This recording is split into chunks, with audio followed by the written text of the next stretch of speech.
Hare Krishna, Hare Krishna. Hare Krishna, Hare Krishna, Hare Krishna. Hare Krishna. Certainly. Hare Krishna, Hare Krishna. So today we are ready with the fourth chapter, right? Transcendental knowledge, Gyan Yoga. Did anybody find the time to read the small introduction? Just 3 sentences, basically. In 3 sentences, the BBT explains what is Gyan. Pandit Gadadhar Prabhu, you raise your hand. Go on. Yes, Prabhuji, I read the subjective matter which you have shared, which you have asked us to read. So this is particularly from page number 22 from this manual.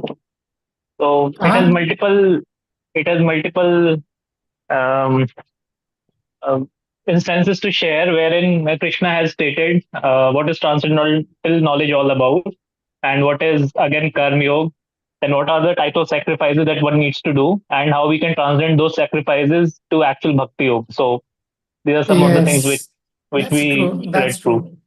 Here we will be reading much about sacrifice, yagya, and the whole concept. Time and again, we're talking about yagya and karma, yagya and karma.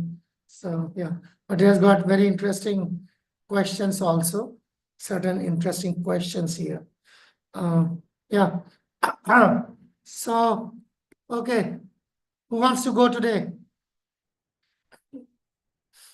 I think Usha Maji is done for the day. Tulsi, okay, it's your turn. Tulsi Maji. Okay, why not? Sure. Wait, let me share the screen for you.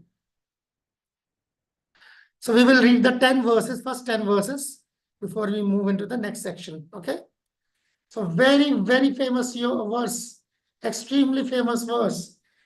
Shri Bhagavan Uvacha imam vivashyate yogam proktamaham abhyam vivasvan manave prava manur ikshvake abravet. So now go on with the translation and let's see how it twists and turns. The personality of Godhead, Lord Sri Krishna said, I instructed this imperishable science of yoga to the sun god Vaishnav Vivaswan, and Vivaswan instructed it to Hmm. Manu, the father of mankind, and Manu in turn instructed it to Ikshvaku. Ikshvaku, Ikshvaku, the one of the first kings of the Sun dynasty. So what's going on here? I mean, the very first question, sorry, the very first verse raises something very important. Pandit Gadadhar Prabhu, go on. Prabhuji, it My shows a God, disciplic succession. that's a disciplic succession. Yeah, this is a disciplic succession of Bhagavad Gita. Okay, fair enough. Vaibhavi Mataji, go on. Hare Krishna Prabhuji tells that this is not the first time Bhagavad Gita has been spoken. That's a serious one. That's actually a very serious one. And Prabhupada goes on to extent to tell like how much old the Bhagavad Gita is, you see. Beginning of Treta Yuga, and it was given to Vivaswan. So, beginning of the known as Treta Yuga. It was given in Treta, not Satya Yuga. Beginning of Treta Yuga, it was given. So then, and Prabhupada is giving, you see, the whole calculation. So that's a serious one. So it's actually, this verse is actually a very serious verse. I saw Dayamaji raising her hand. Okay, let's move ahead since we don't see her anymore. Now this another very famous verse. Evam parampara praptam imam rajasya vido sakalena mata yoga nashta param tapa. Go on. This supreme science was just received through the chain of disciplic succession, and the saintly kings understood it in that way. But in the course of time, the succession was broken, and therefore the science as it is appears to be lost. So what's going on here? The succession was broken. Seems to be lost. So Why does ISKCON's Bhagavad Gita do not show Ikshvaku, Vivaswan, and Manu as part of the parampara? That's the answer. And that's why another question comes. Why does not Arjun features in the parampara? Okay, go on, Shubham Prabhu. I think because Prabhuji, they were not preachers, they were Kshatriyas, and Kshatriyas have the dharma to fight only. So what? So, and Krishna doesn't want it to be Arjun to be preaching this knowledge. Well, that may be my opinion. Let's see what others have to say. Go on, Karunamai, Chitralekha Maji, go on.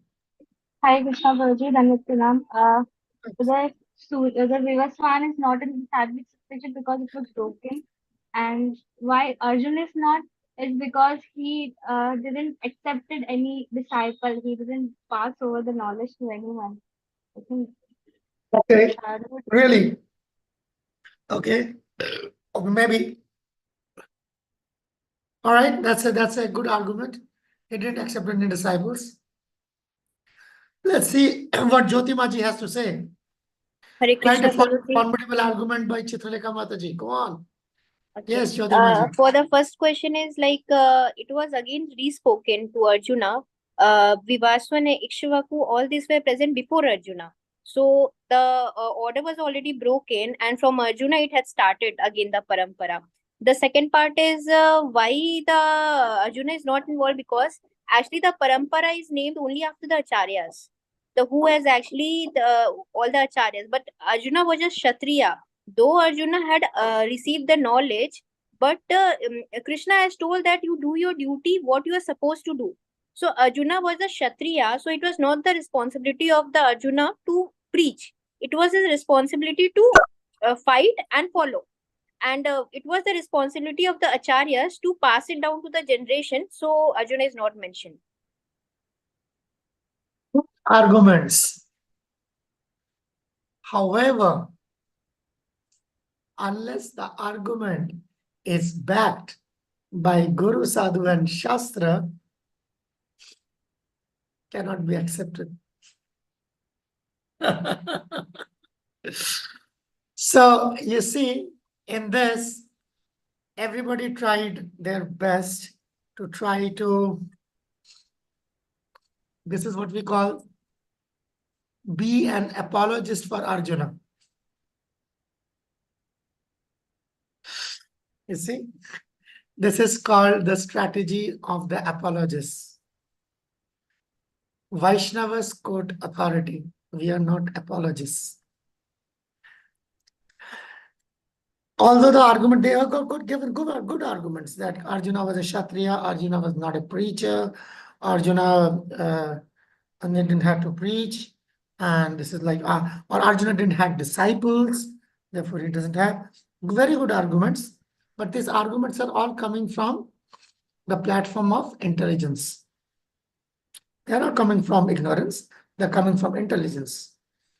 But those arguments which are coming, which are called Aupaurashaya, that is beyond that intelligence. Okay, that is what we call the standard of Shabda Praman. This Praman is coming from the platform of Anuman, which is a good Praman. Anuman is a very powerful Praman for the world.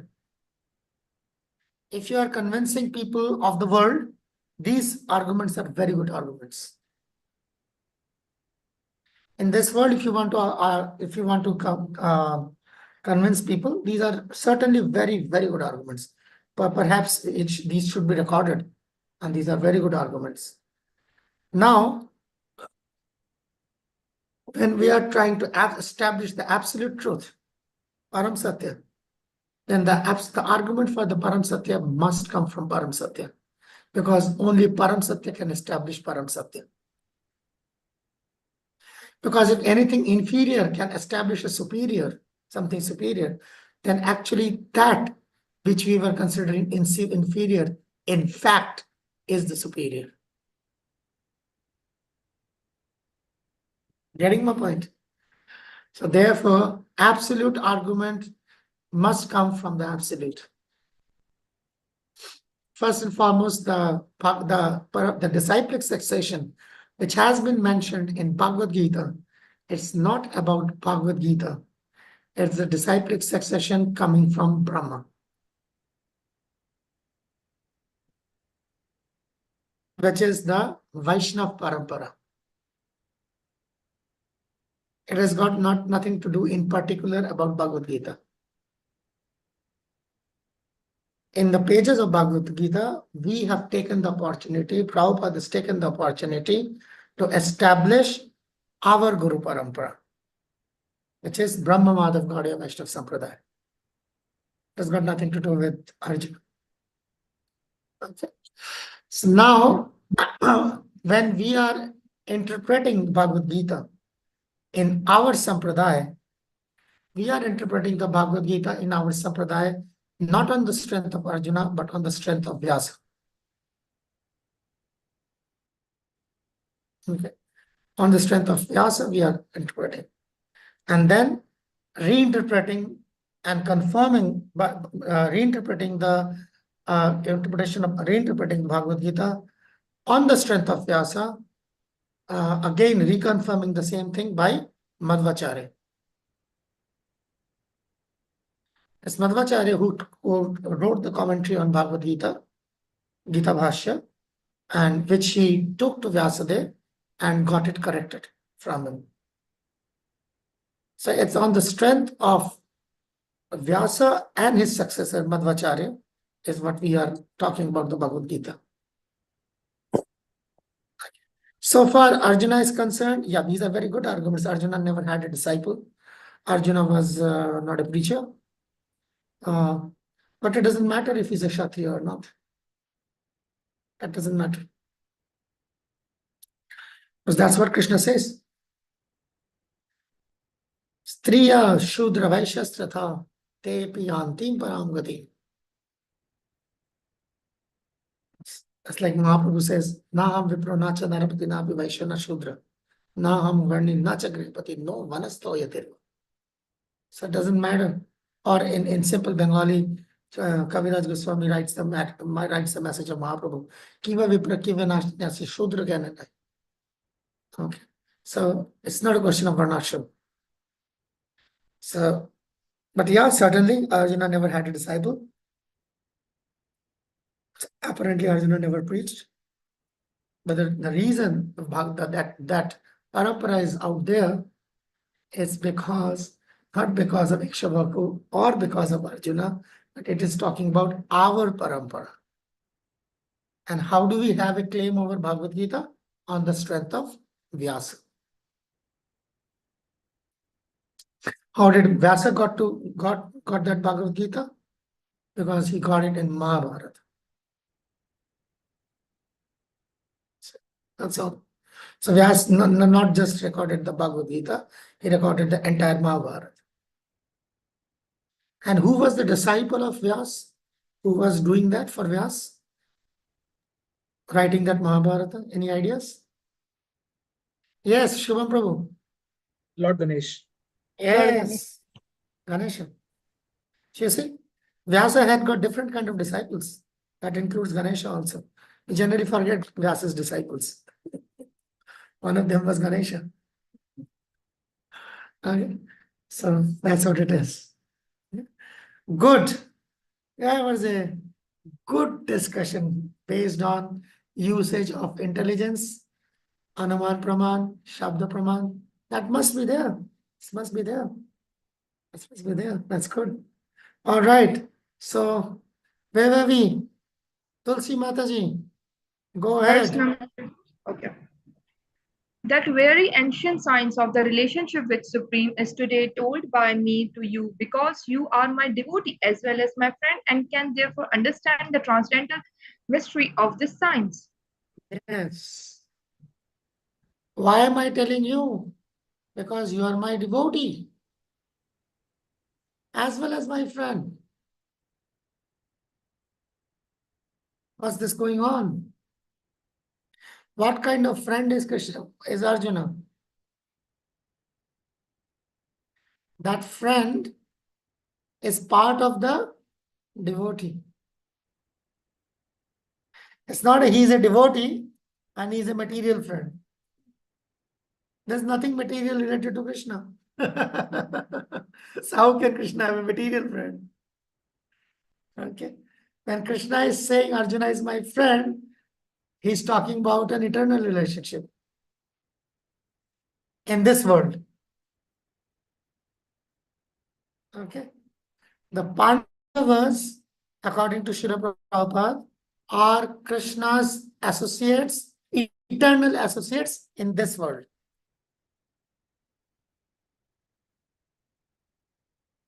Okay. Pandavas are Krishna's eternal friend in this world. Now, the $1,000,000 question, smashing question by Arjuna. Aparam bhavato janma, param janma vivasvata, katham etad vijaniyam tvam adau proktavaniti. What are you talking about? Go on, Tulsi Maji. Arjuna said, the sun god Vivaswan is senior by birth to you. How am I to understand? How am I to understand that in the beginning you instructed the signs to him? So Arjuna is not like, doesn't have the slave mentality. Oh, Krishna is saying something. No.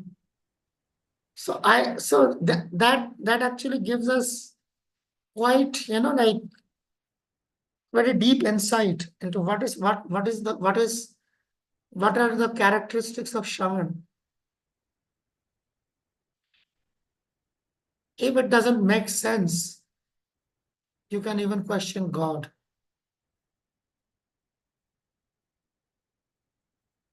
But if you see people around even in ISKCON, you don't see that happening. Somebody sits atop a high seat in Vyasasan. Yes, yes, yes. Yes, yes, yes. The Indian yes. Indian yes is this. Yes, yes, yes. Yes, yes, yes. And they didn't have any questions. Generally, mostly, you see, it's just mostly like very few places. There's places like Mayapur and Vrindavan. You still find like good quality questions coming from the audience. Otherwise, my experience in general, we have good questions. All of us like the zombies kind of yes, yes, yes, yes, yes, yes. Oh, how can I ask question to such a great saint? How can I? Yes, you cannot because you are an idiot. That's why it takes brains to ask questions. Certainly. You see, can you question God? Yes, we can. Arjuna did.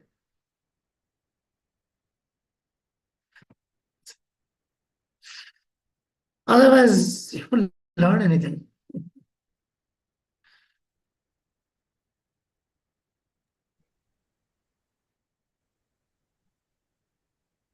Sri Bhagavan Vach is a very another. I like my personal favorites. Bahuni me vyatitani janmani tavacha Arjuna tani aham vedas sarvani na tvam vetti parantapa. Bahuni me vyatitani.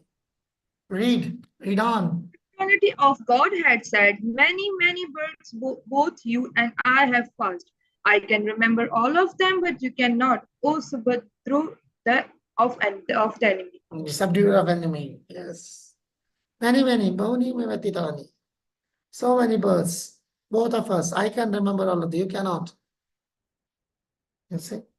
That's why the relationship between Krishna and Arjuna is eternal. He can remember all of them. So what is he talking about this, all of these different births of Krishna? Yes, Dayamaji, go on. Hare Krishna, Dandavat Pranam. Prabhuji, then so many births. So, like Bhagavad Gita, how many times Krishna has spoken Bhagavad Gita? One time or so That's many what times? that's what he's saying, and that's the answer actually, and that's a fact. So Yes, many but times Krishna has taken birth with Arjuna. Arjuna didn't remember, but Krishna remembers. In every creation. That's why I think that's why I made that statement. I made that passing remark because I knew what was to come. That Krishna, the Pandavas are Krishna's eternal associates in this world. I'm not saying that, Prabhupada is saying that in one of his letters. That the Pandavas are eternal associates of Krishna in this world, not in that world.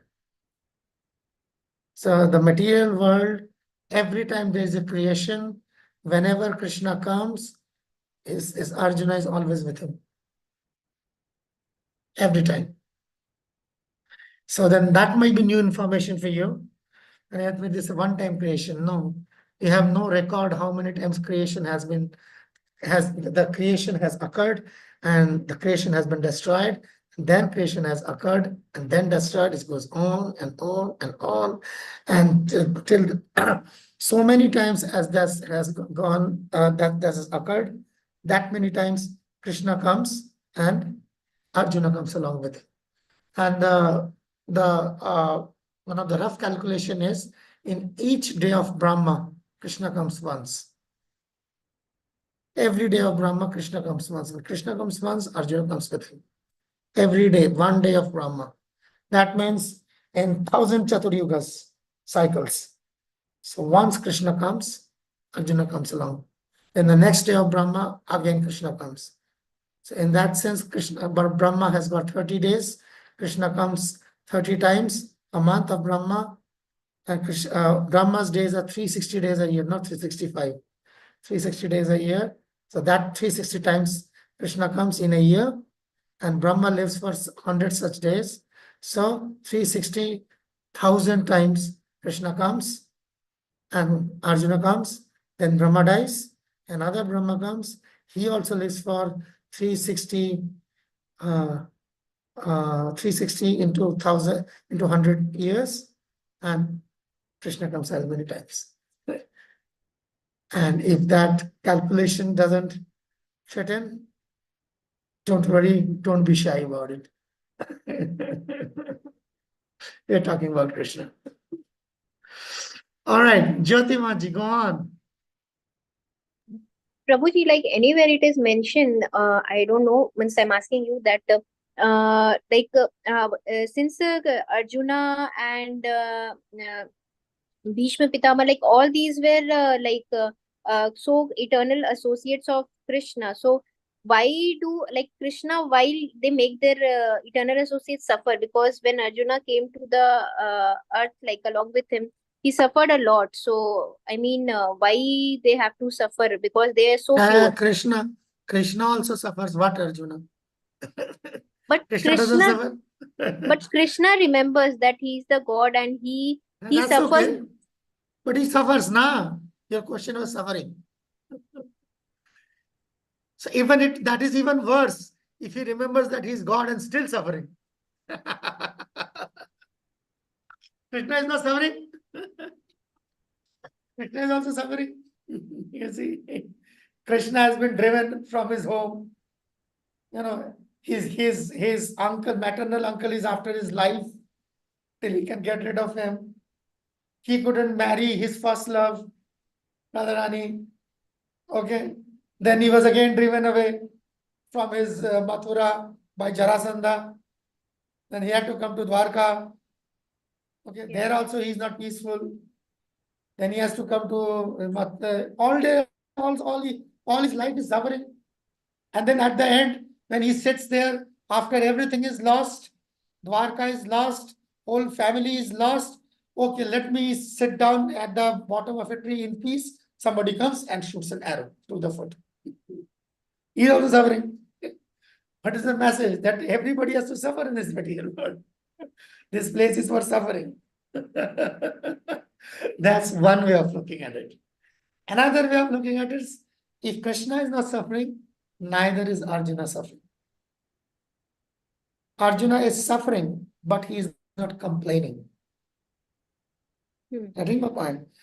The person who is suffering and complaining is the one who is suffering. Yes. But if the person is suffering is not complaining, like who am I to say that he was suffering? If I say Arjun suffers, I was suffering, and Arjun say I was not suffering, who told you that I was suffering? You see, that's the idea. Yeah. So the suffering from the third party point of view, we see Draupadi suffering, Sita suffering.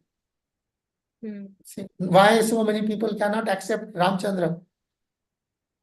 Yes, Because he made Sita suffer. yes. Nobody asked Sita whether you suffering or not.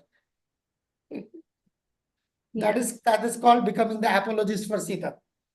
Just like 5 minutes before we were apologists for Arjuna. Yeah. Yes. So yes. So we take messages, we take lessons from the Leelas of Krishna. That's true. But we cannot take sides in that Leela because we are not them. Yeah. Thank That's you. how it works. We thank you. Thank you. Had you not brought up this topic so that, yeah, thank you very much. All right, let's move ahead. Tulsi Mataji. So let's see what Arjuna has to, what Krishna has to say. Go on. Although I am unborn and my transcendental body never deteriorates, and although I am Lord of all living entities, I still appear in every millennium in my original transcendental form. So many times Krishna in Bhagavad Gita is telling who he is. You see?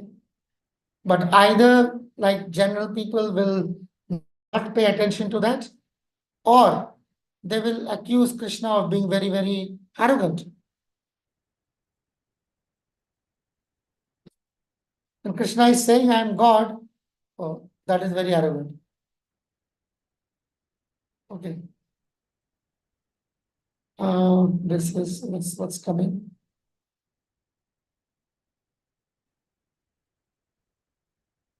Yes, that's true. Sri Krishna Chaitanya Priya Bhakta Dhare. Annera Shikha Karayan Eita Prakare. Yes. But between them, there is no Shikha. It's only Leela. For third party, it's some section. Okay. I'm unborn. So these are like the same qualities which he will again repeat in 10th chapter. It is the gist of Bhagavad Gita according to Vishwanath Chakravarti Thakur. Okay. So now comes the almost about to come the most famous verses of Bhagavad Gita. Every child knows after this one. You see? Tulsi Maji, can you read this one? Do you think you'll be able to read that? I can try. Yada yada hi dharmasya glanirvavati bharata abhyutham abhyuthanam adharmasya tadamatnam Shajami. Okay, Damini Maji is gonna read the next verse. Would you like to try, Damini? Hare Krishna, Then we Prabhuji, will Dandavat Pranam. take the translation together. Okay. Can I read shloka?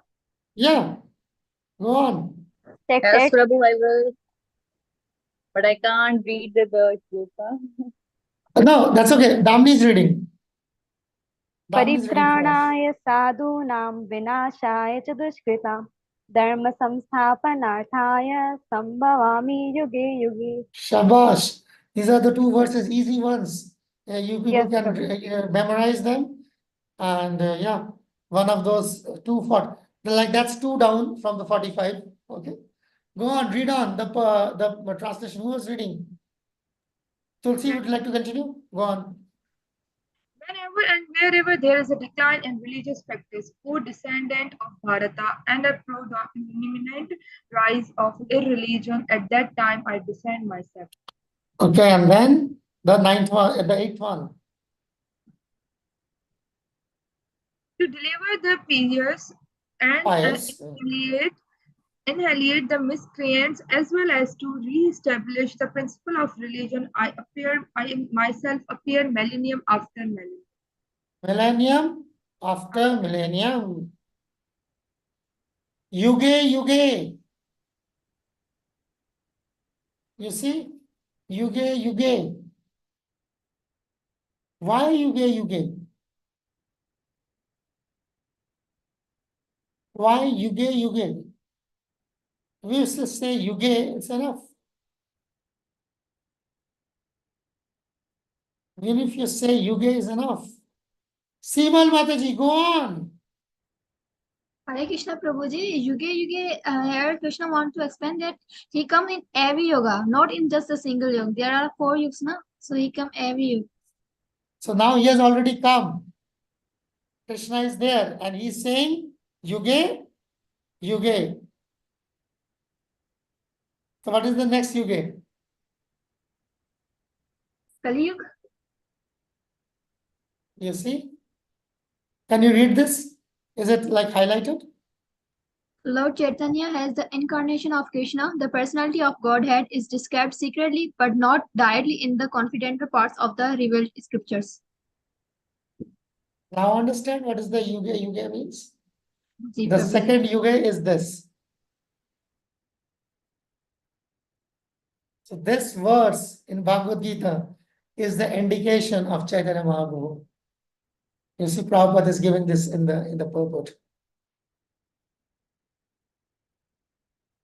So if you want an evidence from Bhagavad Gita about the incarnation, advent of Chaitanya Mahaprabhu, this is it.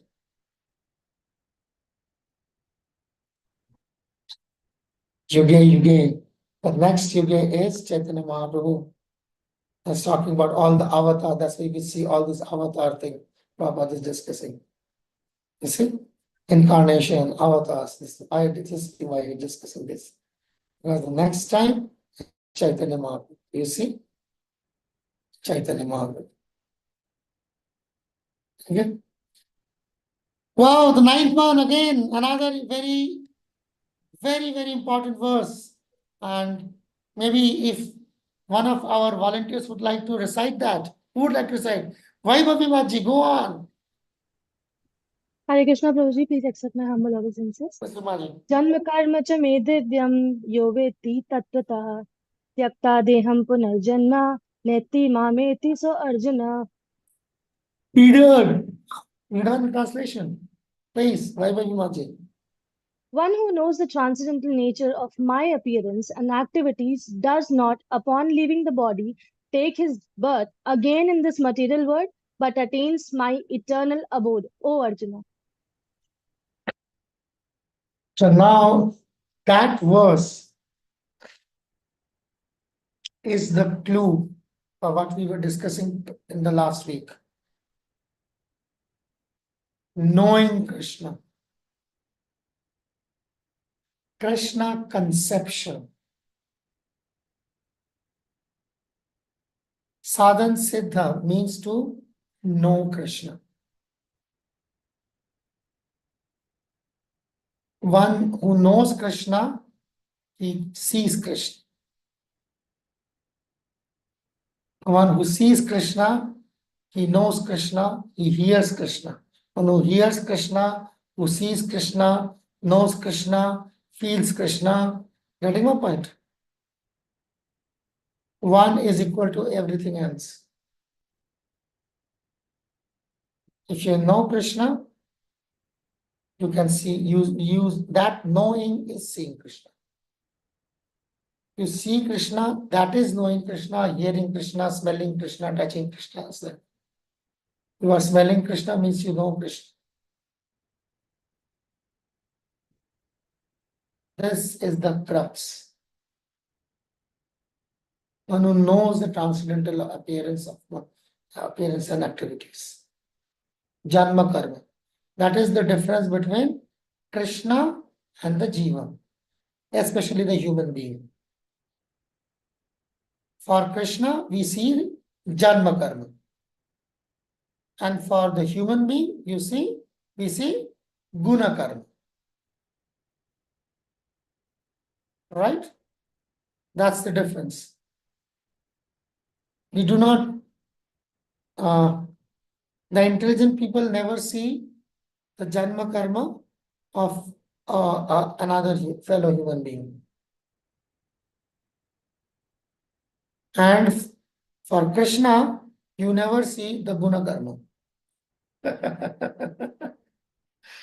In Krishna, you see Janma karma.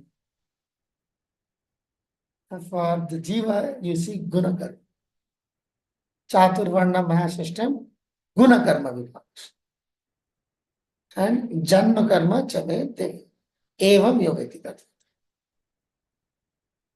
So the birth and the activities. And there the qualities and the activities for the Jiva. These are two cardinal differences. And one who understands these two. And by the way, this is one of the favorite verses of Prabhupada, who used to quote this and give lecture on this on Janmashtami. Many times Prabhupada gave lecture on Janmashtami from this verse. Janma karma chanaidivyam. So this is one of those, yeah. And so this is like, it's one of those most mysterious verses of Bhagavad Gita. One of those most mysterious verses.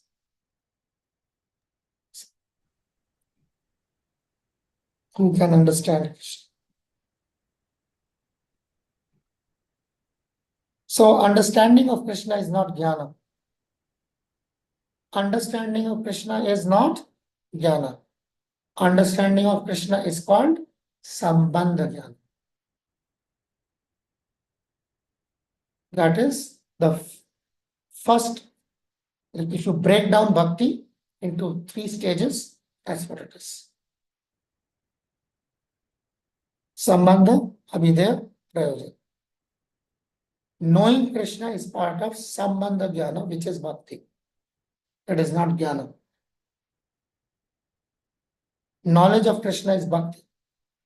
Direct bhakti, sambandha jnana. Acting according to Krishna's knowledge, that knowledge is called abhidaya. Again bhakti.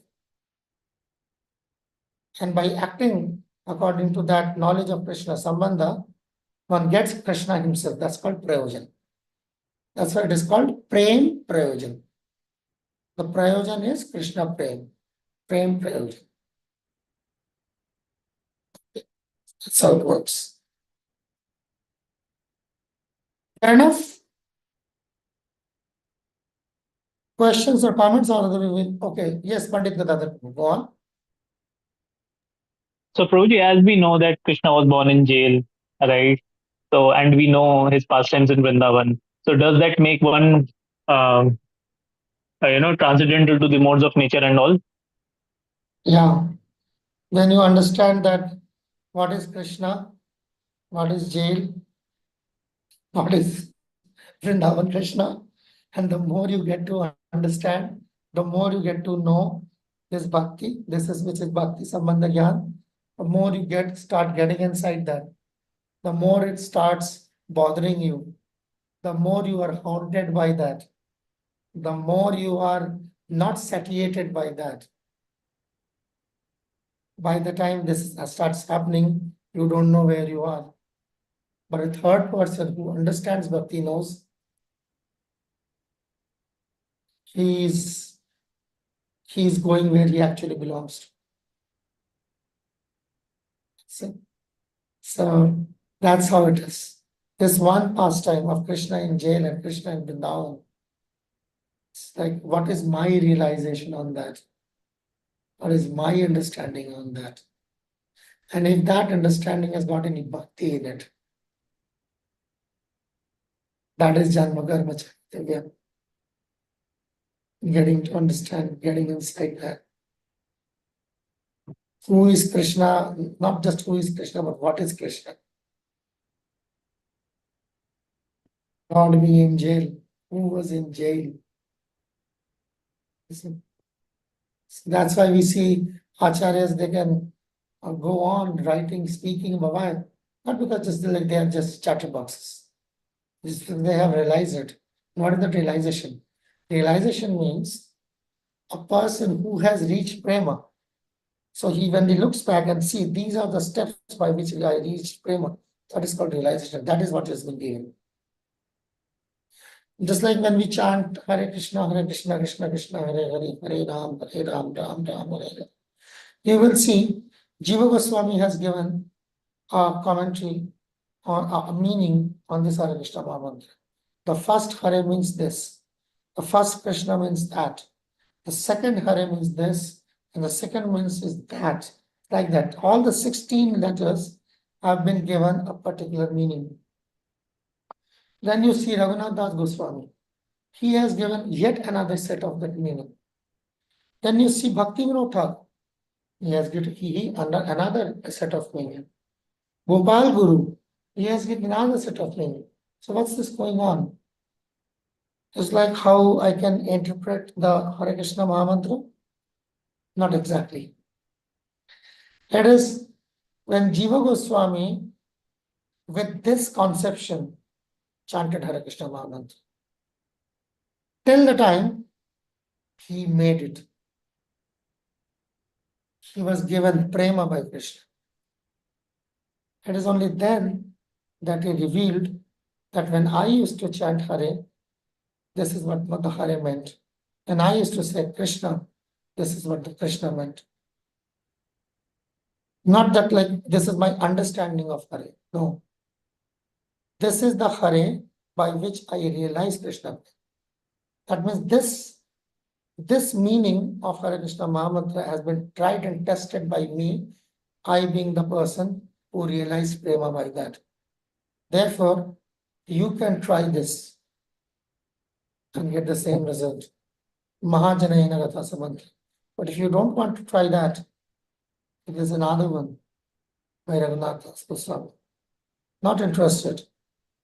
Bhaktivinoda Thakur has also realized Krishna in his own way. Hare Krishna Mahamantra. Gopal Guru has given me one. And the last one, the chanting, transcendental chanting of the Hare Krishna Mahamantra is coming from the spiritual platform. It's not a mundane sound. Even a child can recite this Hare Krishna. Mother Hara is the energy of the Lord. Is it striking something?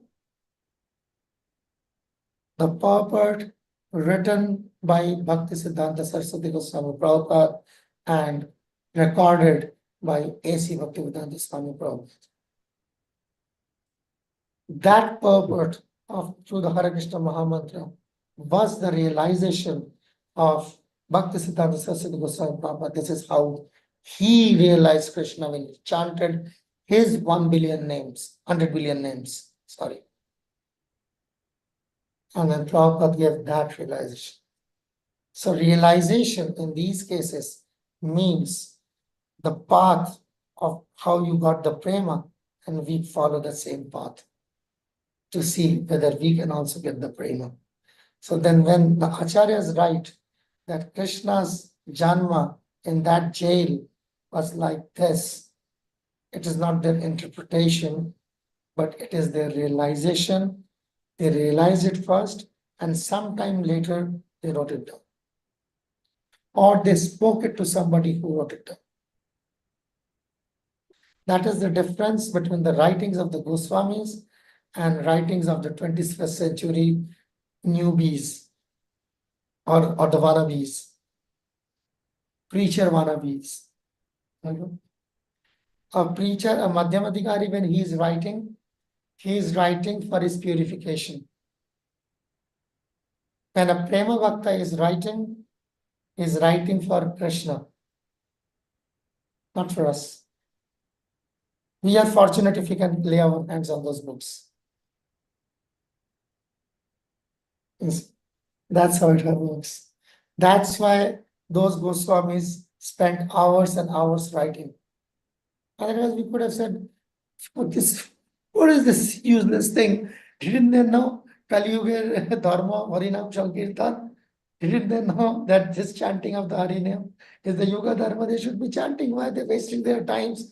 Like staying up at night, burning leaves and writing. They could have chanted. No, it's something different what they are doing. Their writings of those books, their realization, those commentaries where it's talking about the Janma Karma of Krishna is the love letter for Krishna. Most of the love letters have not been given access to. Very few love letters have been given access to. That's when many books at the start of the verse, it has been written to whom the book has been written for. Or maybe at the last paragraph, it has been written, the book has been written for this person. Just like Raghunath Das Goswami wrote many books only for Rupa Goswami. He wrote it, it's dedicated to Rupa Goswami. We as third parties, we are intruders. We saw and said, oh, it is written by Rupa Goswami. Actually, it was written by Rupa Goswami. It was not intended for us. But when we took those books and we read those books, we got that mercy.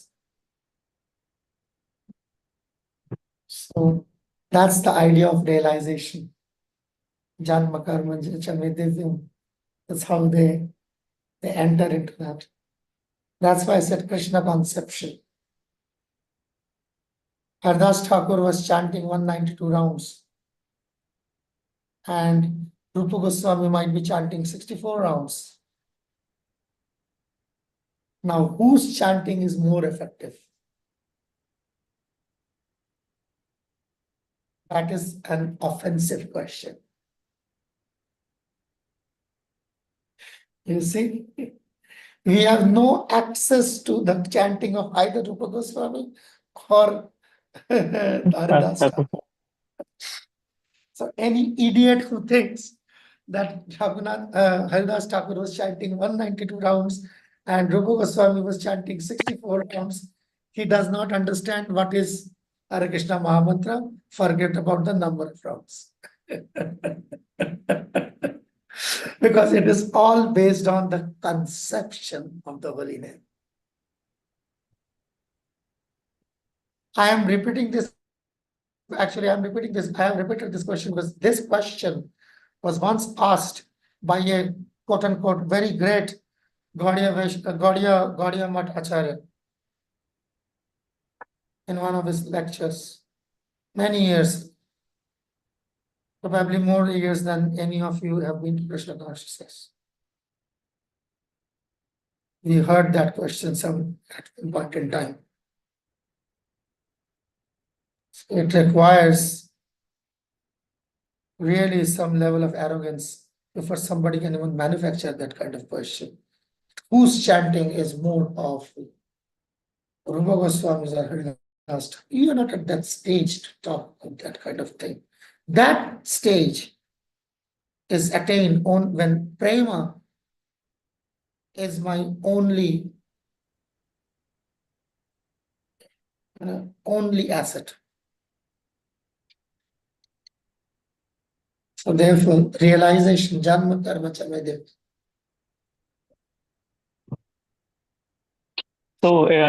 So I believe, Prabhuji, so there are a lot more concepts involved or something extra to it. If we'll go through the series or read as it is that Krishna born with 4 hands. So there's something more, read between the lines that we need to do to actually realize what is it, right? Bhagavad Gita, start reading in between the lines. See, how do you start? You start by reading the lines. Only after a point in time, you start reading in between the lines. It's like that. And that reading is not just the reading. The reading is the Samandha Gyan and it's executed by the Abhideya. When you are executing the other limbs of bhakti. So now it comes back with that practice. And you again get the end of the Samandha Gyan. It goes on and on and on. And like a tornado, it rises. The conception rises.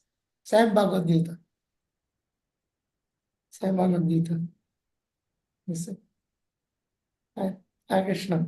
Thank you. Thank you, Because Prabhuji. what is coming through Srila Prabhupada and what is coming to us,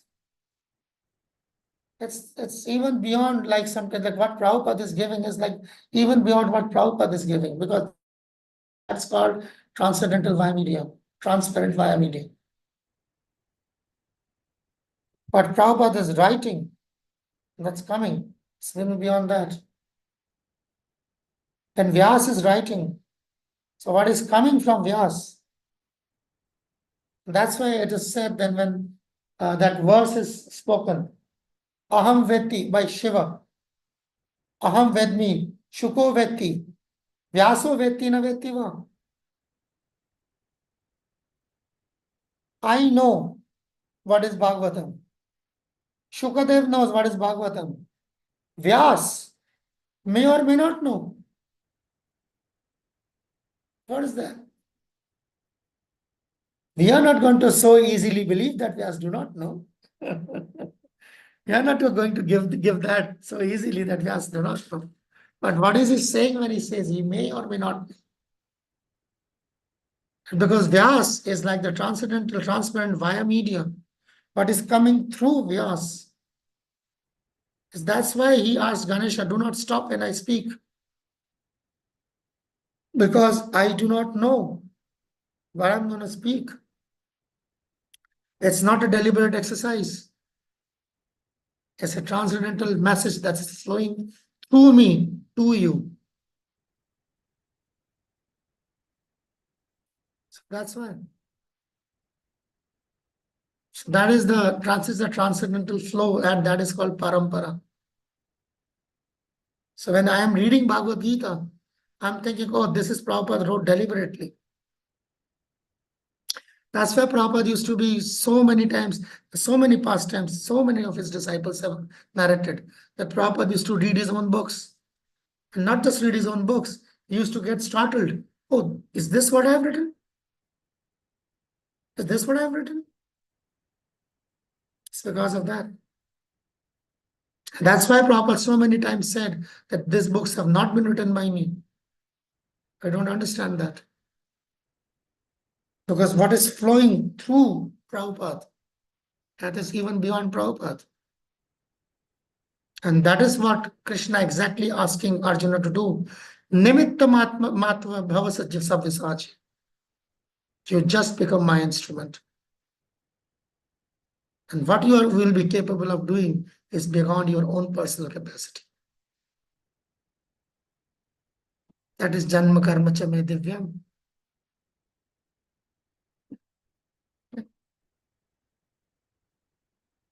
All those true. All the disciples of Prabhupada. All right.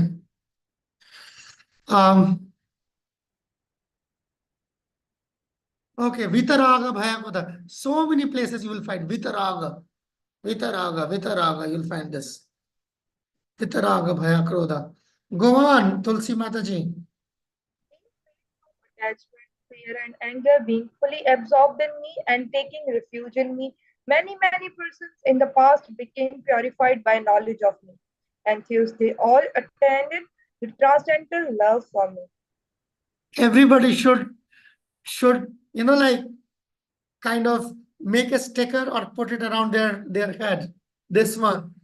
Bahavo Jnana Tapasa Puta Madbhava Magata. All the students of Bhakti Shastri, they should make a sticker out of this and place it on their heads. Bahavo Jnana Tapasa Puta Madbhava Magata. Many. Not one, not two. Many persons in the past have become, by this knowledge, they have become purified by this knowledge. Oh Prabhu, how am I gonna do this? Oh Prabhu, will I ever get Krishna? Oh Prabhu, will I ever?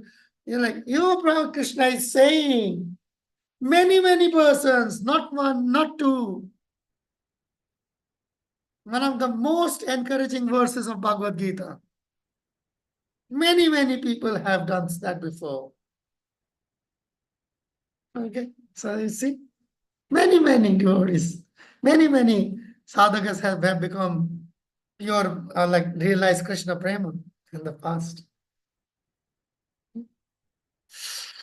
All right, go on. As all surrender unto me, I reward them accordingly. Everyone follows my path in all respects, O son of Pratha. Yes. Yad yad achariti sheshta tat tadeva icharo jana. Sorry, ye thamam prapadyante tam tataiva bhajami aham. Mama vartma anuvartante manushya partha sarvasha. So in other words, it's all these so many popular verses of Bhagavad Gita. This is how this is the transaction between Krishna and his devotees. It's like this is how exactly we like anything. These are like, like these are like the daily lingua franca of the devotees. Like these verses are like even like when you are talking casually amongst yourselves, these verses should be coming up. Ye tha ma prapadyante tam sataiva bhajameham. These are the like kind of verses should. Yes, go on, Pandit Gadadhar Prabhu. Please go on. Hare Krishna, Prabhuji. Prabhuji, in slok number 10, it's been mentioned that many persons in the past became purified by knowledge of me and thus all attained transcendental love for me. But Yes. it's been stated that out of many millions, one can attain Krishna Prem. Yeah. So He's talking about those many.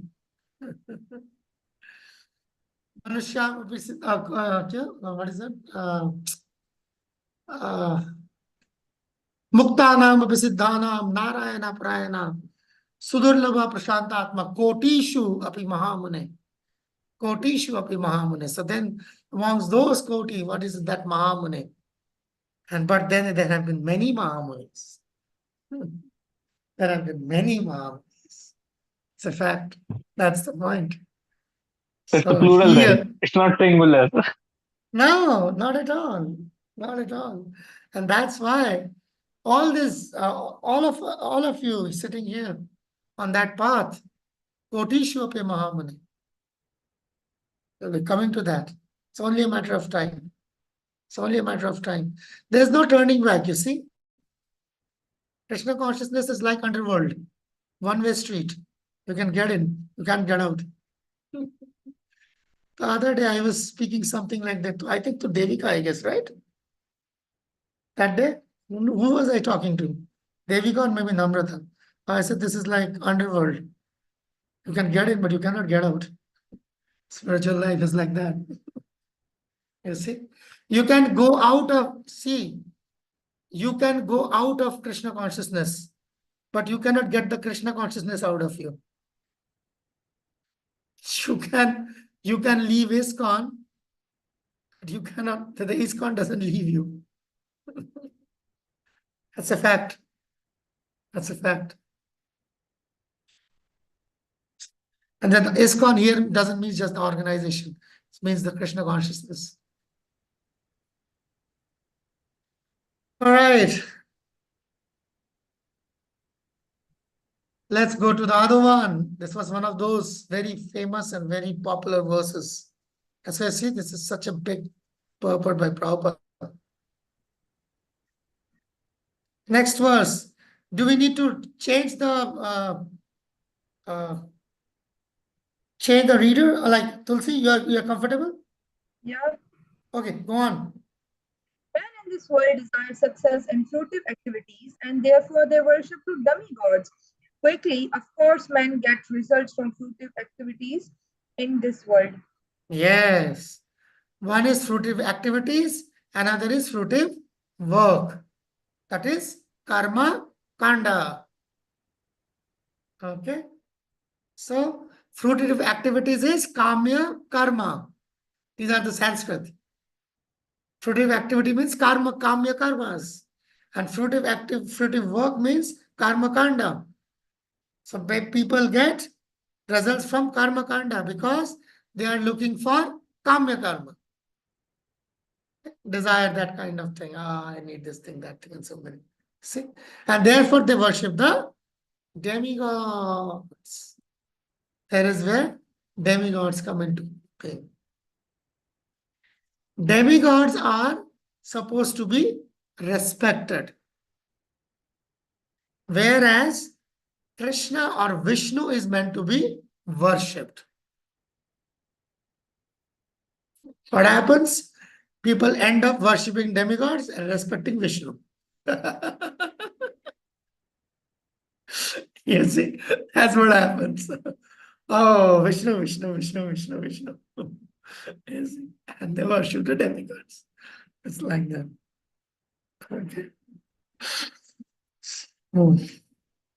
That's why none of the yagyas, all the Agnihotri yagyas, they cannot do any yagya, even including the Vivaha yagya without Vishnu. Cannot do it. Why? Because yagya by Vishnu, Vishnu himself is the yagya. You cannot do anything without that. So they pay their formal respect to Vishnu and then they turn to the demigods.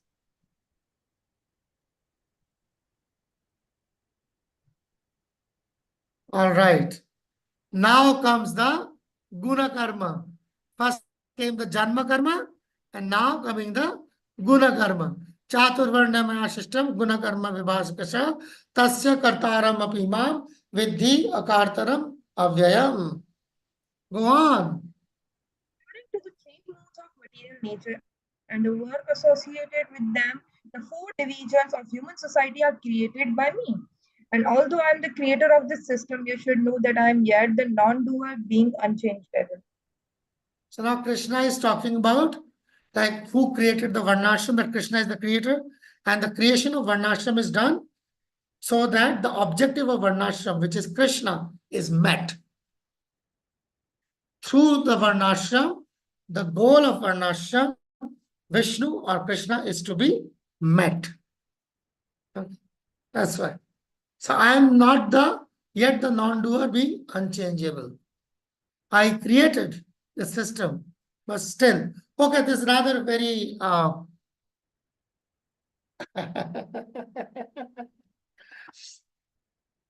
wait. Look at this verse. What does this say? Chatur.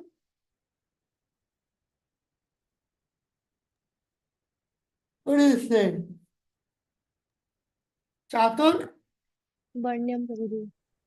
Chatur Varnyam. It should be Chatur Varnyam or it should be Chatur Varnashram?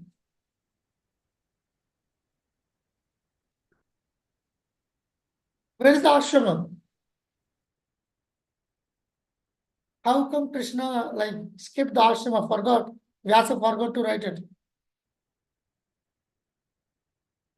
No editing, the done sense. Only Varna? No ashrama? Pandit Gadadhar Prabhu, go on. I have something on the chat. Yes. Yes, probably the Varnas only because the ashrams are already there because Arjuna is a Kshatriya, so the ashram division is already there. Really? Really? If that is the case, what is wrong with Kali Yuga then? What is wrong with the Kali Yuga then? Do we have ashramas in Kali Yuga? I am not a brahmachari. I am not a grihastha. What am I then? I'm Das Dasanuda. No, I am a brahmastra. You are not a brahmachari, you are not a grihastha, you are a brahmastra. You see, something inconceivable. Dayamaji, go on. Yes. Do you want to add something to this, right? No, the Varna ashram is created by three modes of nature. Really? Good guess. Good guess. Who knows the meaning of ashram? Who can tell me the meaning of ashram? Any idea what's the meaning of ashram? Shubham Prabhu, go on. Prabhuji, with rules and regulations. Ashram means with rules, something with rules and regulations. Okay. Home has got some rules and regulations. Other thoughts? Ashram. Any other thoughts? What does Haribol, ashram mean? Dandavat Yes, Pranam. why Maji? Go on, Maji. A sacred place to practice spirituality. Very close. Almost there. Karunamai Chitrarekha Maji. You almost made it, Maji. Prabhuji, where we take shelter, where we take Precisely. shelter so that we can. Precisely. A place where we take shelter of whom? Krishna. Yes. Guru. Yes. Ashram means a place where we take shelter of Krishna. Ruchita Mataji is provoking me. Ruchita Maji, you are provoking me. Ashrams are brahmacharya up to 25, grihastha up to 50, sannyas after 50, 45 die at 49.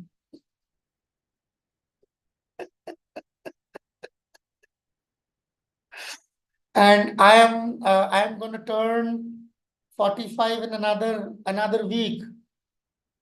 So I'm just thinking, what am I supposed to do? Because like I'm not a grihastha. As I said, I'm not a grihastha, and I'm not a, therefore, and I'm because I'm 45, then I am not a brahmachari. What am I? And I am a brahmastra. You see? So yes, the ashram, the concept of ashram, perfect answer. Ashram means, as Karunamai Mataji said, ashram means a place where we take shelter of Krishna. Ashram means shelter, and ashram means the place where we take shelter of Krishna. So any place where we take shelter of Krishna, it is grihastha ashram when we take shelter of Krishna. It is brahmachari ashram, it is if we take shelter of Krishna. It is vanaprastha ashram, here we take shelter of Krishna. It is sannyas ashram, if we take shelter of Krishna. Otherwise, it is bachelor life without shelter of Krishna. It is married life without shelter of Krishna. It is retired life without shelter of Krishna. And it is renounced life without shelter of Krishna. You remove the ashram, it becomes this. Okay. So back to the question, Chatur Varna Maya system. It was talking about Chatur Varna, it is not talking about the ashram. So where did the ashram go? Yes, Nishtamaji, go on. Prabhuji, as you have stated just by yourself, that ashram is a place where one takes the shelter to worship Krishna. Krishna being himself, he has created the four division of society has been given. Krishna doesn't himself has to take the shelter amongst them. He is the all doer and the all knower. Makes sense, right? True, but so are you implying that Krishna didn't create the ashramas? Pardon, Prabhuji? Are you implying that Krishna didn't create the ashramas, therefore? He created the varnas, but he didn't create the ashramas.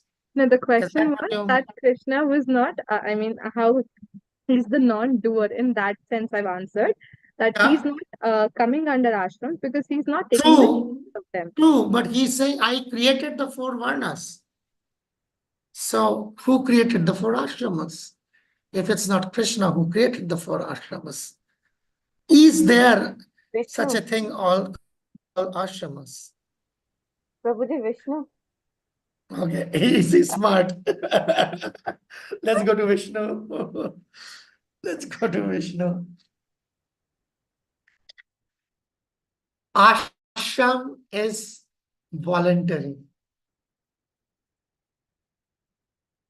Therefore, Krishna doesn't need to create it. If I am taking shelter of Krishna, taking shelter is compulsory or voluntary? Compulsory. Okay, good. Okay. Oh, it's not voluntary? Taking shelter It's is not voluntary? voluntary. It is voluntary, Prabhuji. The act is voluntary, but what Daya meant, I think, is that it is otherwise compulsory. But the act of taking shelter is voluntary. You see? So the act of taking shelter is voluntary. Therefore, Krishna didn't created and stuffed people inside the ashramas. Getting my point? That's why we choose the ashrams. But whereas you don't exactly choose the varnas.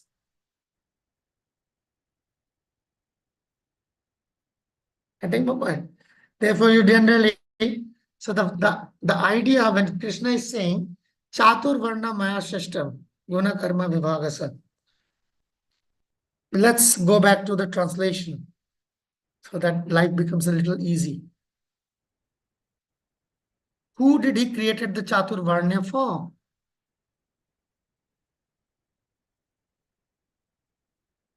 Human society.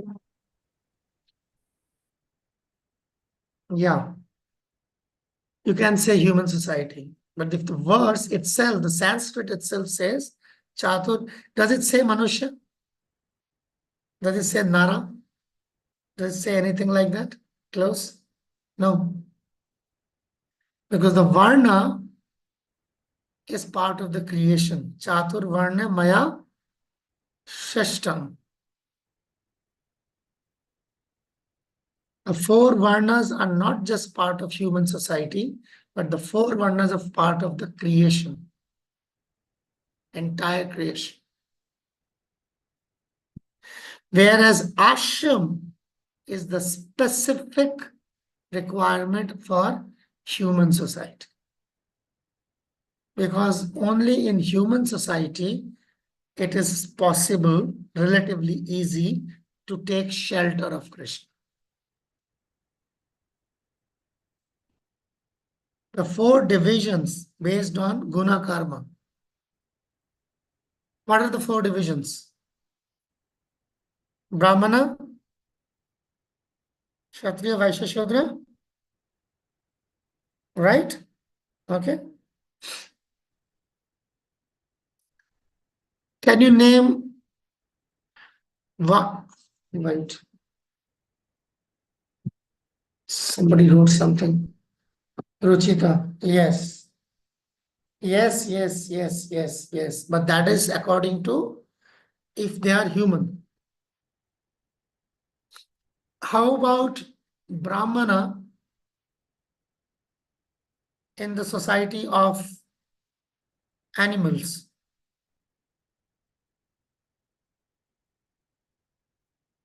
How? Why Vimaji? Go on. I was about to say cow, Prabhuji. Thank you. How about Shudra in the animal society? Dogs. Dogs. Donkey. Yeah. How about Vaishya in animal society? Horses. Horses. Fox. Monkey maybe. Fox. Horses will be Kshatriyas. Donkey. Shudra. Kind of things. How about having Brahmanas in the society of demigods? All the demigods are part of humans, but still. Any idea? Kumar. Kumar, Brihaspati, Vedavyas. Shukrakacharya, Narada. How about Kshatriyas and demigods? Kartikeya. Lord Kartikeya. Kartikeya, Parshuram. yeah, Indra. and Indra. You see, like that. Okay, how about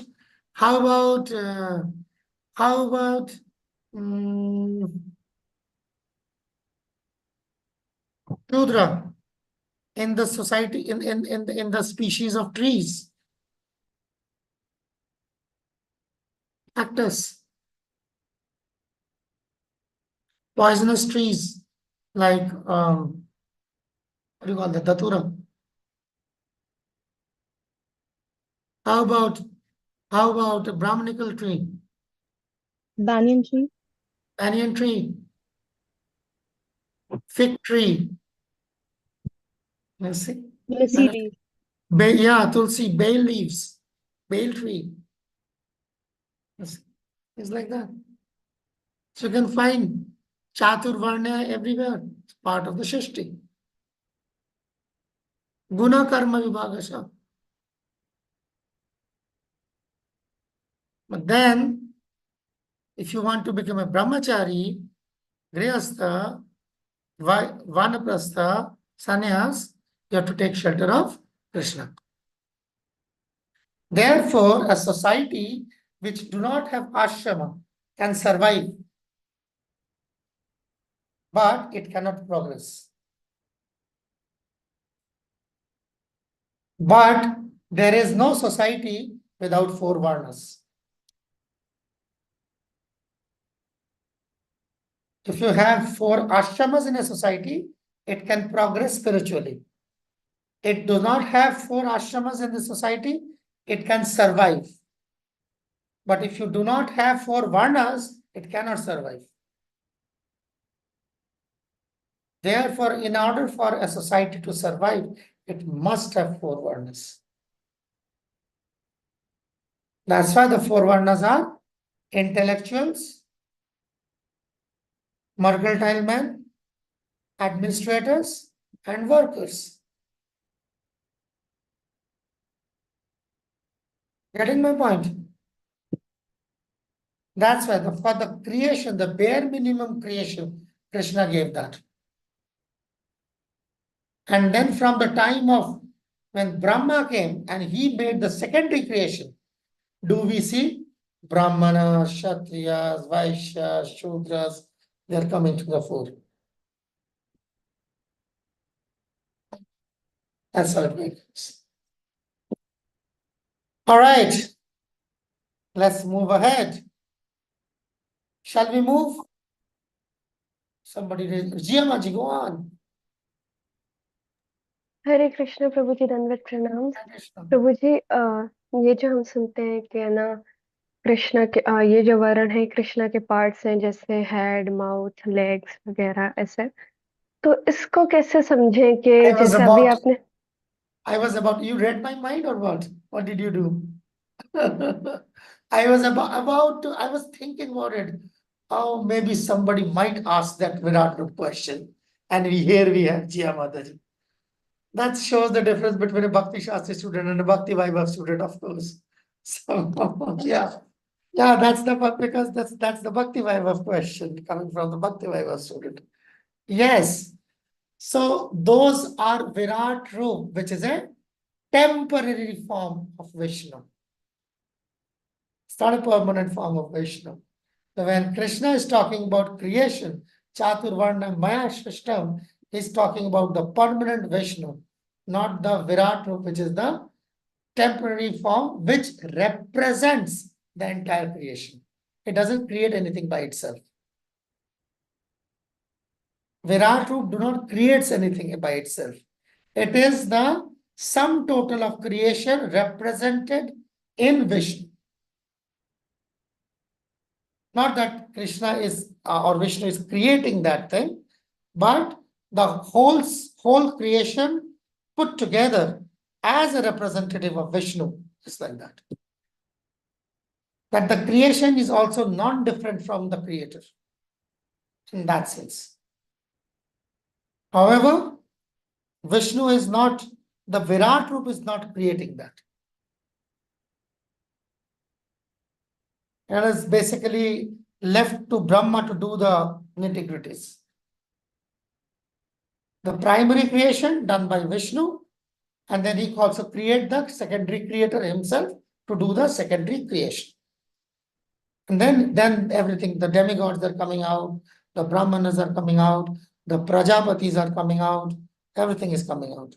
The demons are, that's third canto Bhagavatam. So from the different parts of Brahma, different entities are coming out. That's what it is. And of course, these things are like symbolic also. Fair enough, Jia Maji? Yes. Thank you. Thank you, Maji. All right, let's move on. After all, we have to move on.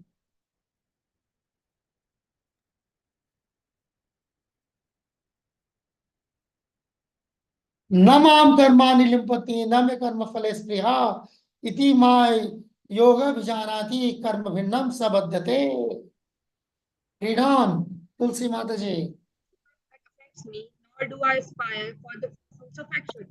One who understands this truth about me also does not become entangled in the fruitive reactions of work. See? What is this going on? I am working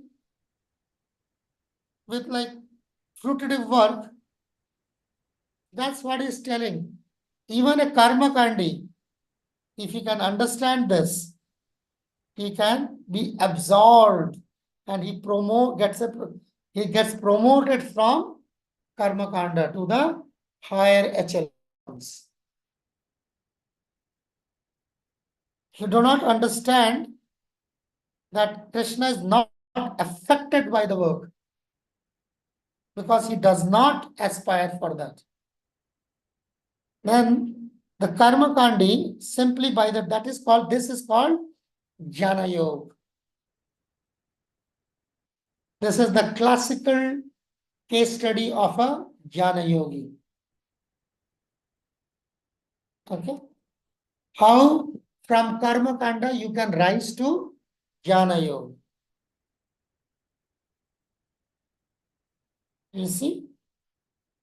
Here the me is impersonal. That's why he's a jnana yogi.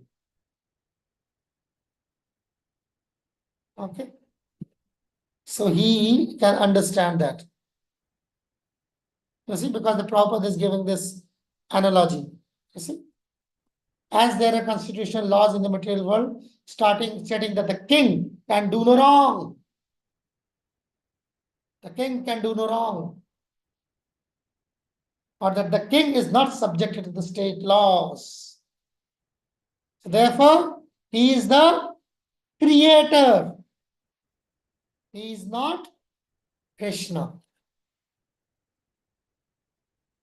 Getting my point? For the Jnana Yogi, God is the creator. And the creator is not affected by the creation work. And he is not looking for the fruits of creation also. That is a classic definition of the Jnana Yogi. Jnana. Okay. You see, there is no, that he is not talking about reading books here. So Jnana is not about reading books. Either you read books or don't read books. You must understand this. The creator is not subjected to the effects of creation or the fruits of creation. He is a Janmargi. Yes, go on. Shubham Prabhu.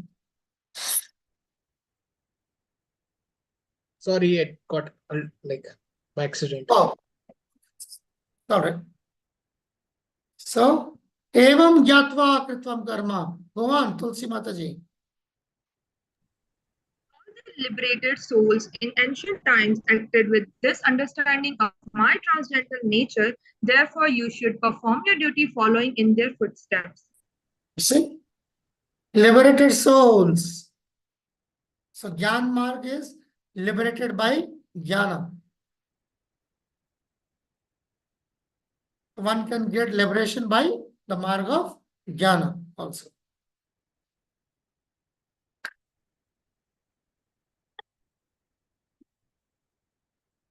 Jnana marg liberation. Okay. Just trying to figure out. When you read the purport, you will all find Krishna consciousness, because it will ultimately end in Krishna consciousness. Okay. That's why Prabhupada is speaking about Krishna consciousness. He's not Prabhupada's purpose, he's not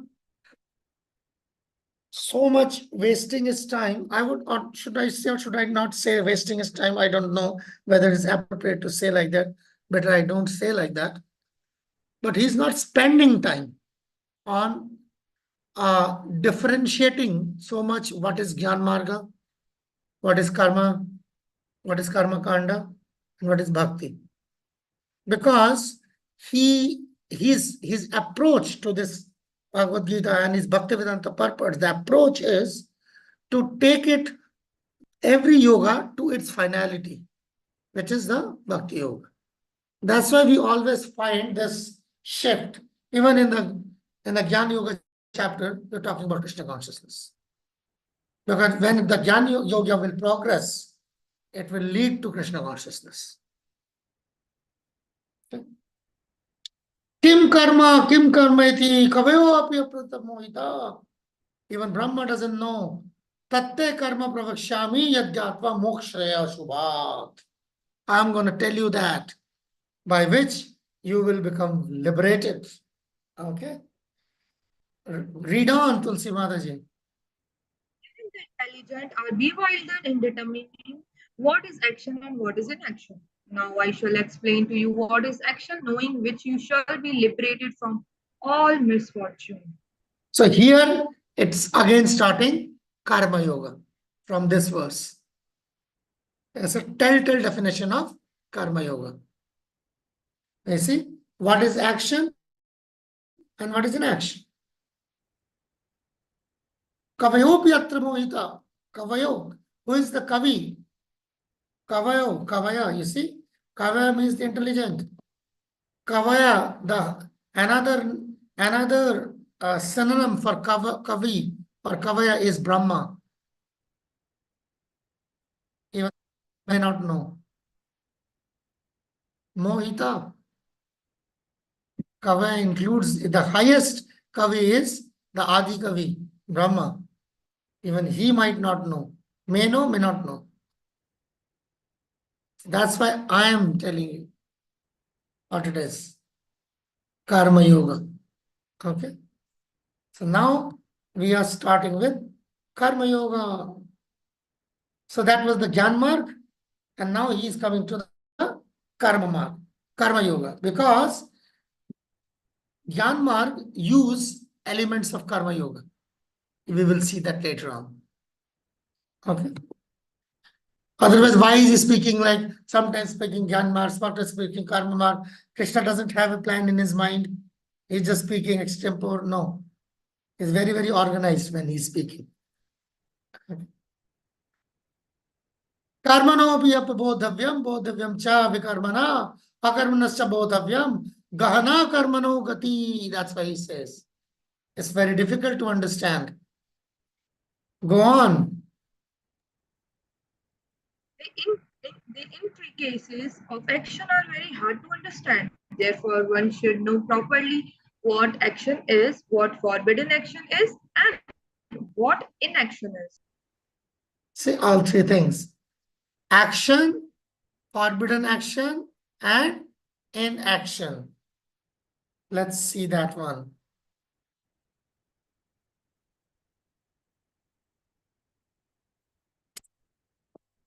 Karma. Okay. Akarma. Okay. Vikarma.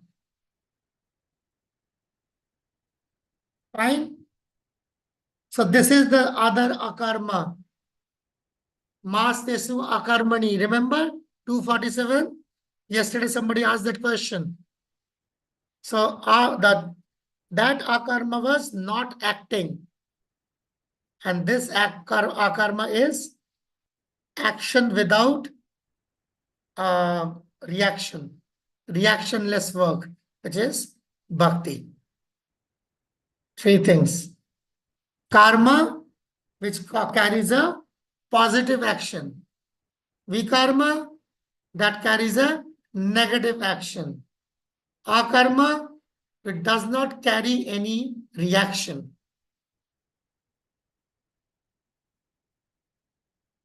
Things here he's okay. So here we will see. Let me see if I can find it in the.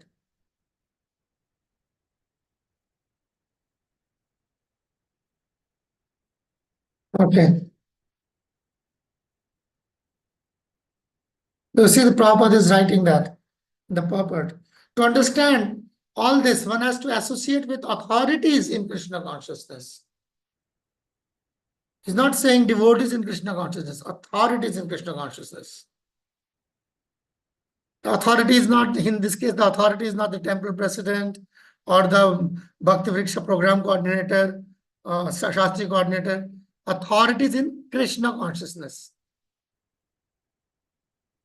not authorities of ISKCON. Authorities of Krishna consciousness. Who are the authorities? Swambhu, Narad, Shambhu, Prahlad, Janaka, Bhishma, Bali, Vaiyasaki, Vayam. The 12 Mahajans. They are the authorities. See, this is as good as learning from the Lord directly. Otherwise, even the most intelligent person will be bewildered.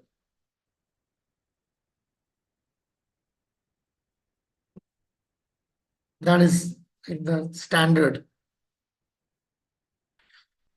Okay, go on. Let's go on to the next verse. One who sees inaction in action and action in inaction is intelligent among men, and he is in the transcendental position, although engaged in all sorts of activity. You see, this is what you call, the double meaning things. See, what is this? Inaction in action, action in. This kind of philosophy generally, pisses off devotees or people. Not devotees, but people. It's just like, oh, this is enough of it. And you don't want to explain things, then you start playing with words. What is this action in inaction, inaction in action, action in action? And then he is intelligent also. Okay. So what is action and inaction? You see, it's talking about karma and akarma. In the previous verse, Prabhupada was talking about vikarma. You see, where is it?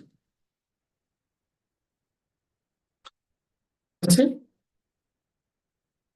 Here Prabhupada was talking about vikarma, prohibited actions. Now Prabhupada is talking about karma and akarma. See? Okay. And akarma means without reaction to verb. So that's the, when you're seeing non-action in action, that means bhakti. And the other one is inaction in action. Okay. So this is akarma. And this is action in inaction. Maste susangu akarmani, 247. Failing to act is also an action. This is what it is. If you do not act when you're supposed to act, that is also considered an act of negligence or connivance. There's nothing called abstinence. You can only surrender your work to Krishna, and then the action becomes inaction. But you do not act. That inaction is actually an action, and this is a forbidden action. That's what it is. So if I don't know how to act, and I say, okay, better not to act, that's gonna bind me. Hence, I must know how to offer the action to Krishna so that my action becomes free from that reaction or inaction. That's the difference. If you think that, better I don't act on this because I don't see anything good by acting on this, better not act on this. That is inaction. Not doing anything is inaction. You see? So that's how, therefore, by default, ultimately, see, that's why gradually Krishna is molding and is telling, and actually, you must act for my satisfaction. There is no other way.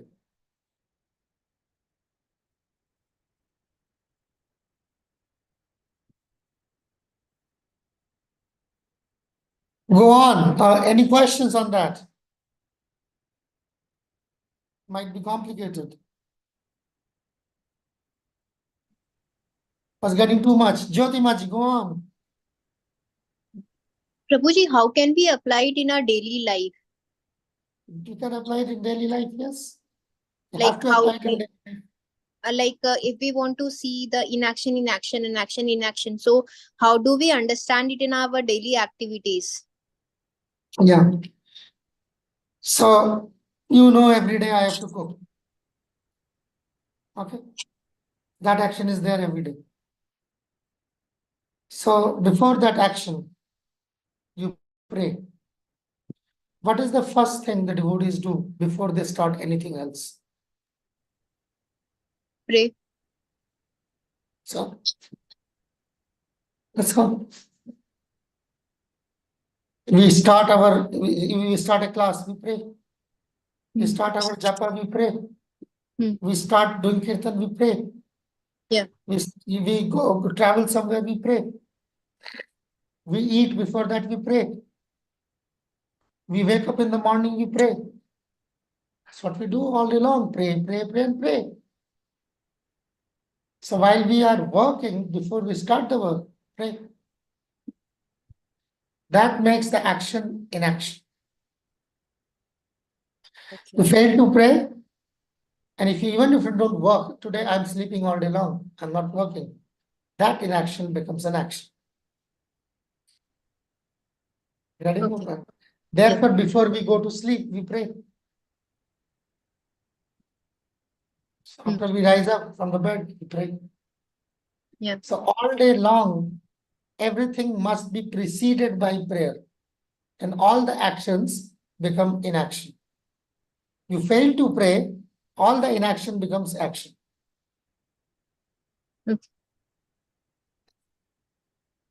Thank you. Shubham Prabhu, thank you, Maji.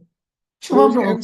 I'm still stuck at the text number 14, in which the Gyan Marg is compared. You just told about something about Gyan Marg and the translation of the words. I'm not able to understand. Wait. Yeah, Namam Kamali, the Krishna is talking about himself. Yeah. There is no work that affects me, not as far. One understands to does not belong entangled. So that is the Gyan Marg. Gyan Marg means you have to understand that the creator is not affected by the creation, and creator has no ulterior designs to get something out of the creation. That is the understanding of the Gyan Margi, because he is still stuck with the creator. He does not know the creator. So the creator may be impersonal. So that is the understanding of the Gyan Margi. That there's an impersonal creator who has created, but he is not concerned with creation, and he does not have a design over the creation. So he has created selflessly. That is the selfless understanding of the Gyan Margi. Okay. It's a mental cultivation. It's a mental cultivation. I still see Vaibhav Machi go on. Hare Krishna Prabhuji.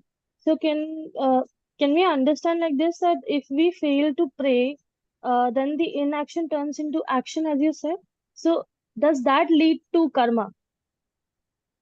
Yes, And if that is we karma. pray and perform the action, and that doesn't lead to karma. No, akarma. Karma. So Keshavi Mataji is asking something. What did she ask? What should be our constant prayer in inaction? Just pray, that is not inaction then. If you're praying, there are different forms of prayer. Chanting of the Hare Krishna Maha Mantra is one form of prayer. The prayer, as we know, is another form of prayer. The stutis and the stotras are yet another form of prayer. So these are all different forms of prayer. Praying for Krishna's mercy, praying for our purification so that we can serve Krishna. These are the kind of prayers. Okay? Shall we move ahead? So we were in verse number 18, now we come to 19. Go on. One is understood to be in full knowledge, whose every endeavor is devoid of desire for sense gratification. He said by Srigas, a worker for whom the reactions of work have been burned up by the fire of perfect knowledge.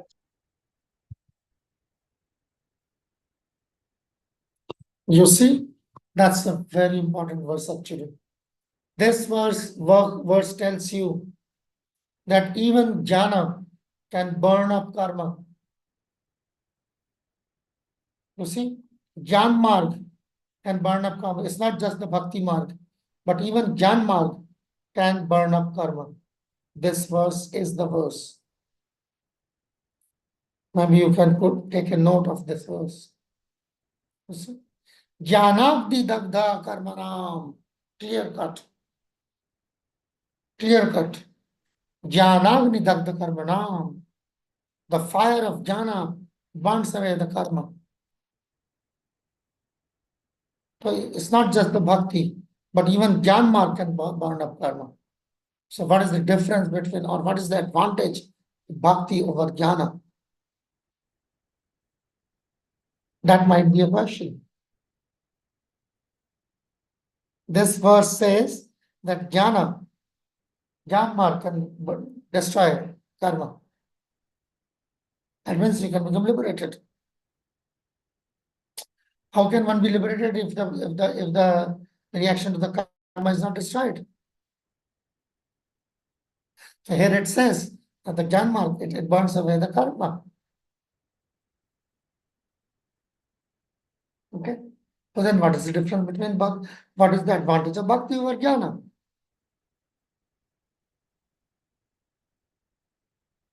We will understand these things. Okay, go on, Jyoti Maji, go on. Prabhuji, as per my understanding is like in a bhakti marg, like in a gyan marg, whatever liberation they get, that liberation is temporary because they Agreed. and second thing is, and in a gyan yoga, what in gyan marg, whatever liberation they get, they does not have that enjoyment, that bliss that is present in bhakti liberation in bhakti. Fair enough. You're not wrong. You're absolutely right. I'm And just looking. Go on. and one more thing which is going on in my mind is where it is written that in full knowledge. So how can a person, if they're not able to understand the supreme personality of Godhead, can be told as in full In knowledge? full knowledge. Yeah, it's full knowledge. But he didn't say fuller knowledge. The fuller knowledge is yet to come. The fullest knowledge is yet to come. Prabhupada is very clever. Why, Baby Maji? Would like to add something to this?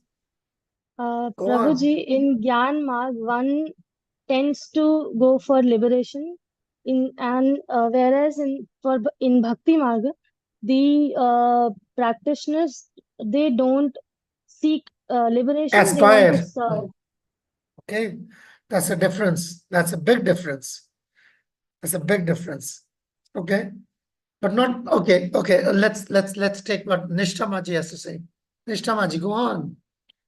Prabhuji, with an example, when we talk about Gyan Marg is more about knowing that a plus b whole root square is equals to a square plus b square plus 2ab. Whereas when we talk of Bhakti Marg, we know the derivation of it, that how it is a square plus b square plus 2ab, and we are able to um, inculcate in our day-to-day life and serve as well. Yeah, both of you spoke about service, and Jyoti Maji was more comprehensive. Hare Krishna, Yeah. Prabhuji. Go Nandit on, Pranam. Krishna Priya Maji. Uh, Before bhakti, if we have the knowledge of karma, akarma, and vikarma, then we can conduct our entire behavior and attitude that will be helpful in bhakti. So that in this way we have the advantage of having the full knowledge of karma over bhakti. Maybe, or maybe not. It's because bhakti doesn't depends on any other marga. That's why. So that advantage of Jnana Marga may be used in bhakti, may not be used in bhakti. There is another that's like I'm just adding to what he said. Yeah, it's independent. Yeah. So what Jyoti Maji added, actually, she like really like encapsulated the thing. The difference between the Gyan Marga and the Bhakti here, like what you said already, that as we understand the service, the bliss, and the thing. Jnana also burns up the karma, and Bhakti also burns up the karma. The difference is, that difference will be elaborated when we will be discussing Bhakti Rasamrit Sindhu, Acro devotion. In the Gyan Marga, when the karma is destroyed, the samskar of the karma is not destroyed. So even if the karma, you are clean of your karmas, but the heart is not clean of the proclivity to engage in the same karma again. Whereas bhakti, it first destroys the proclivity and at last destroys the karma.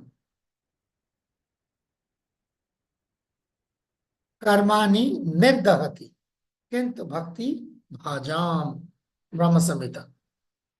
So karma cannot be burned, but it can only be burned by bhakti bhajan, by bhakti bhajan. Otherwise, karma can be burned by jnana. But the samskar of the karma cannot be burned by jnana marga. And that is the reason why, as I think he was indicating, our Nishtha Mataji.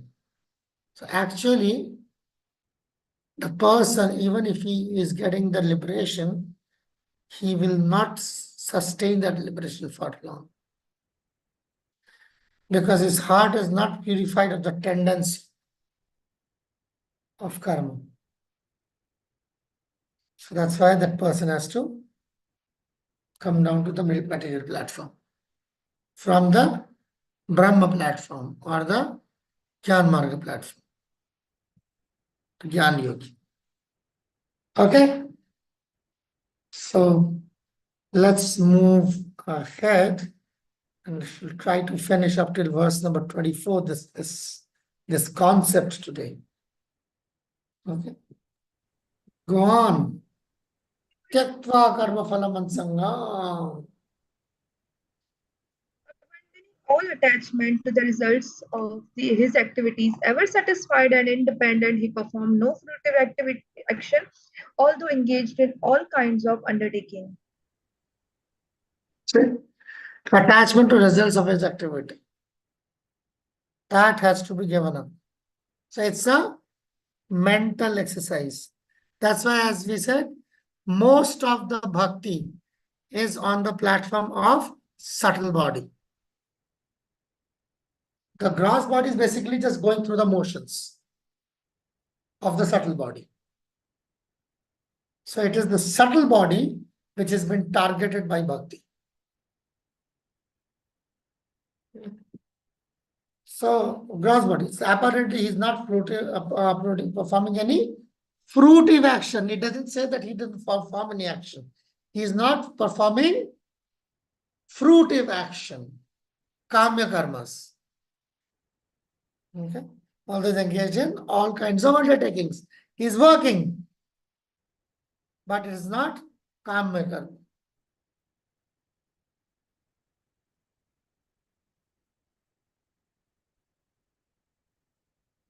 Go on, Mataji.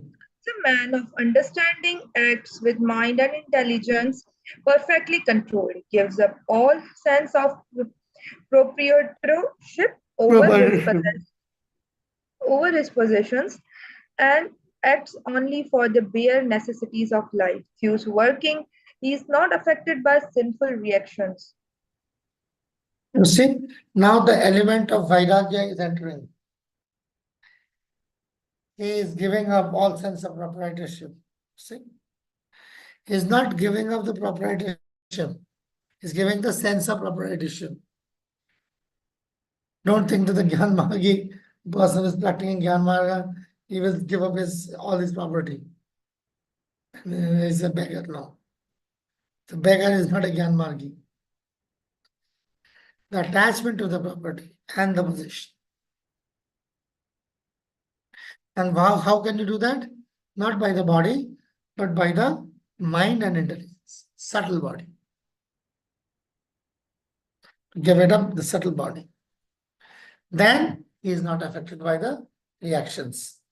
So there may be reactions, but he is not affected. There might be still be reactions, but he is not affected. Nishtha Mataji, go on.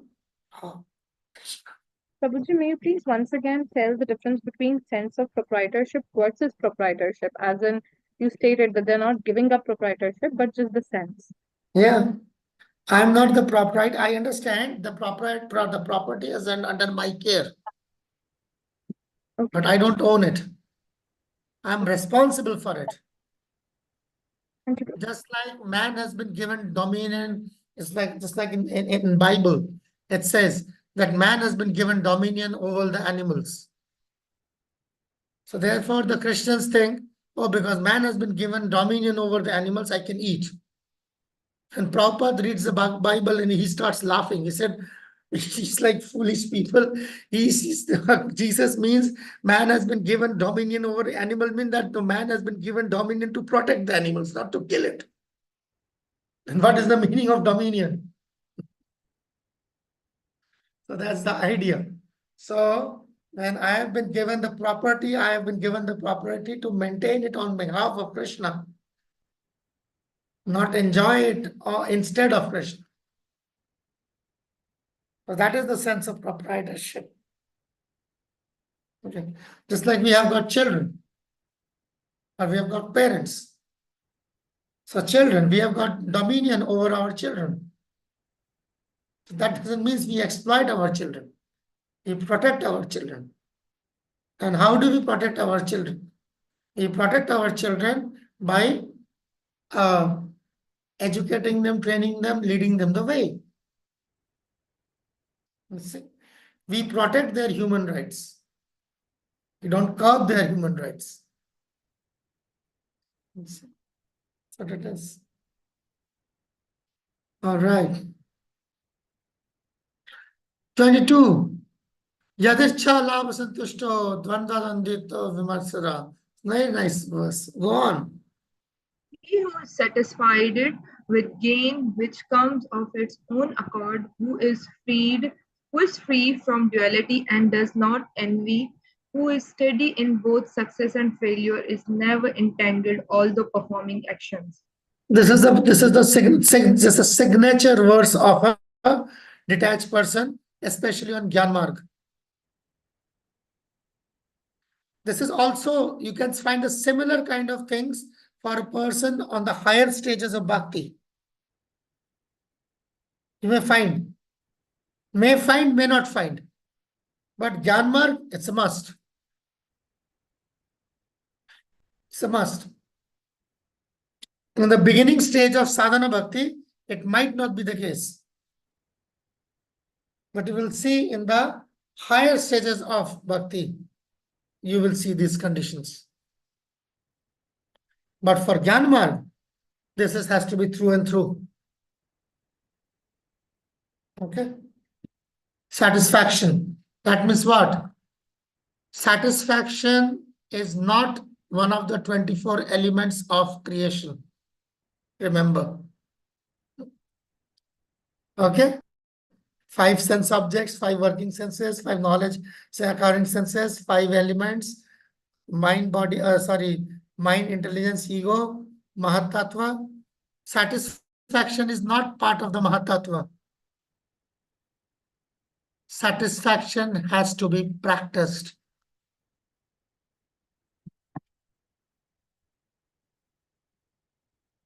Okay. Santushta yena kenava, we will see. So yantushta yena kenava means it has to be practiced. Yadricha labha santushto. So sometimes you will succeed in your practice and sometimes you will fail in your practice. That's the nature of practice. But regardless, you have to continue practicing. Okay. All these are part of practice, free from duality. That means that to practice does not envy. That means practice not to envy. Who is steady in both success and failure? You have to practice to be steady. All these practices ends up in never entangling, although performing actions. So why? Because the reaction is being destroyed by jnana. Jnana marg is destroying the reaction. Go on to the next verse, Mataji. The work of a man who is unattached to the modes of material nature and who is fully situated in transcendental knowledge merges entirely into transcendence. You see? So this, like, now the merging thing is coming because it is impersonal. Okay? That's how the Jnana Margi can merge into the transcendence. What is transcendence? Brahma. That's how he. Where is this? You see? Jnanamastita chetasa gata sangasya muktasya. So that's how he pravilyate. You see, vilay? Vilay in Sanskrit, vilay means to merge. Pravilyate. Specially he merges. So this is the concept of merging. Impersonal. Jnana Marg liberation. Okay? So this is another, this is a very wonderful verse. Brahmarpanam Brahma Havir. This is classical Jnana Marg verse. Brahmarpana Brahma Havir Brahmagna Brahmana Hutam Brahmaiva Tena Gantavyam Brahma Karma Samadhina. I was just waiting for this verse. Just waiting for this verse. So Brahmarpanam Brahma Havir. Everything is Brahma, going back to the Brahma. Read on. A person who is fully absorbed in Krishna consciousness is sure to attain the spiritual kingdom because of his full contribution to spiritual activities in which the consummation is absolute and that which is offered is of the same spiritual nature. Yeah. So he will understand. See, what does he say? He says he will attain the spiritual. What does he say? What he is going to attain? The spiritual, Kingdom. not spiritual planet.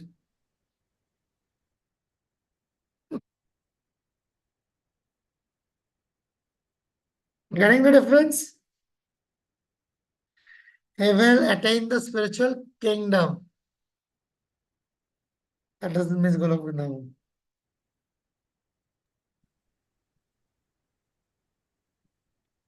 Because he's offered like with the spiritual nature. That's the difference. But then, Aruva Krichana Patam, ye anne ragi Brahmindaksha Vishuddha Manina, Tai Avishuddha Buddhaya Astabhava, Avishuddha Buddhaya, Aruva Krichena Param Padam Tatam Patanti Adam, Anadrita Yushmadangraya, 10th canto, Brahma is telling, Aruva Krichena, you can ascend. Parampadam tata, Parampa to the maximum, the spiritual kingdom. But Padanti Adha, you fall down. Anadrita Yushmadangraya, you didn't worship the Supreme Lord, the lotus feet of the Supreme Lord. So the Gyan Margi will ultimately fail. Okay, so I think that's it for today. Let's call it today. Go on, Pandit Gadadhar Prabhu. Prabhuji, here it has been mentioned that the person who is fully absorbed in Krishna consciousness. When a person is fully absorbed in Krishna consciousness, then how can he or she can reach to spiritual kingdom? Why not Golok Vrindavan?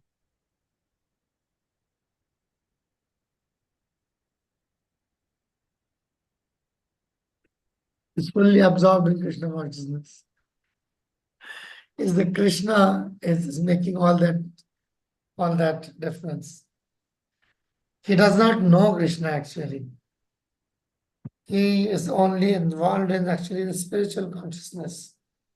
Because Brahma is also an aspect of Krishna, as we understand Brahmeti Paramatmeti Paramat Bhagavaneti Paramatmeti Bhagavaneti Shabdate.